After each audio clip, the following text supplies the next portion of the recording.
Hello guys, আজ আমি বানাবো কুঁদরি আলু ভাজা। তাই আমি এখানে ভালো করে কুঁদরিটাকে ধুয়ে নিলাম, কেটে নিয়েছি। নেওয়ার পর ভালো করে এটা ধুয়ে নেব।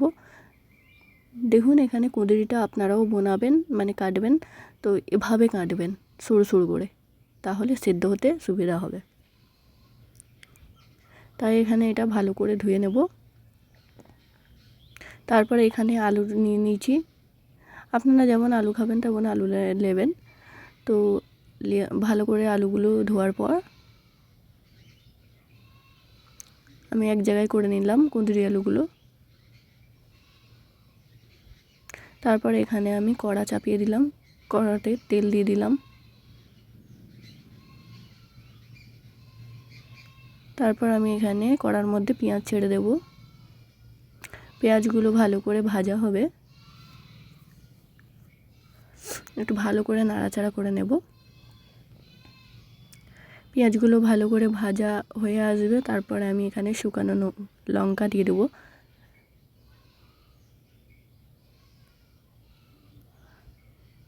গাইস, আপনারা যদি মানে শুকনো লঙ্কাটা এভাবে মাঝ বরাবর ছেড়ে লঙ্কাটা দাও, তাহলে খুব ভালোভাবে বীজগুলো কুঁদরি আলুর মধ্যে ঢুকবে এবং ঝাল ঝাল টাইপের লাগবে, ভালো লাগবে খেতে।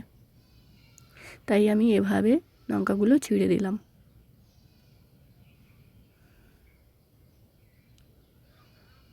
ভালো করে লঙ্কাগুলো, এবার লঙ্কা পেঁয়াজ ভালো করে ভাজবো।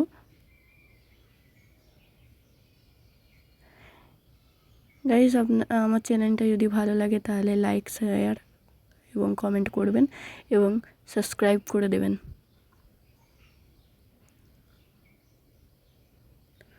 এটা ভালো করে ভাজা হয়ে গেলে তারপর আমি এর মধ্যে কুঁদরি আলুগুলো ছেড়ে দেব।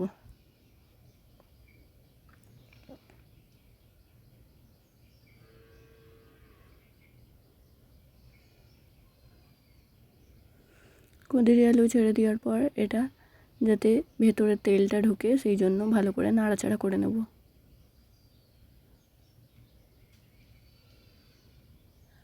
আর আমার নতুন নতুন ভিডিও পেতে আপনারা চ্যানেলটা সাবস্ক্রাইব করে দেবেন। তারপর আমি এখানে স্বাদ মতো লবণ দিয়ে দেবো এবং হলুদ গুঁড়ি, হালকা করে লঙ্কা গুঁড়ি দেব।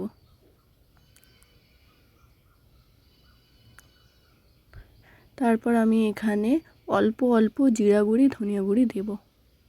তা এই মশলাটা দিলে মানে স্বাদটা একটু ভালো লাগে, বেশি হয়, তাই এটা দিলাম। তো আপনারা চাইলে দিতেও পারেন, না দিতেও পারেন, কোনো অসুবিধা নেই। তারপর আমি এটাকে ভালো করে নাড়াচাড়া করে নেব আবারও, যাতে কুঁদরি আলুর মধ্যে মশলাটা ঢুকতে পারে।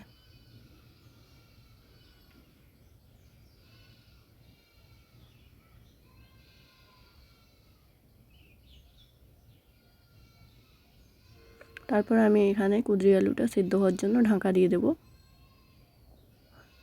দেখুন, আবার ঢাকাটা খোলার পর এখানে কতটা জল বেরিয়েছে, তার মধ্যে সেদ্ধ হচ্ছে। তো এখনও পুরোপুরি সেদ্ধ হয়নি, হালকা সেদ্ধ হয়েছে, তাই একবার নেড়ে দেব।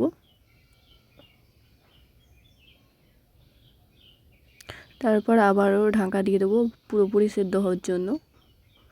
তার কিছুক্ষণ পর আবার ঢাকাটা খোলার পর দেখুন, এখানে আমার কুঁদরি আলু ভাজা একদম সেদ্ধ হয়ে গিয়েছে। ভালো করে নেড়ে দেবো। দেখুন, ভালোভাবে সেদ্ধ হয়েছে। এবার আমি এটাকে একটু ভালোভাবে নেড়ে চেড়ে নামিয়ে নেব।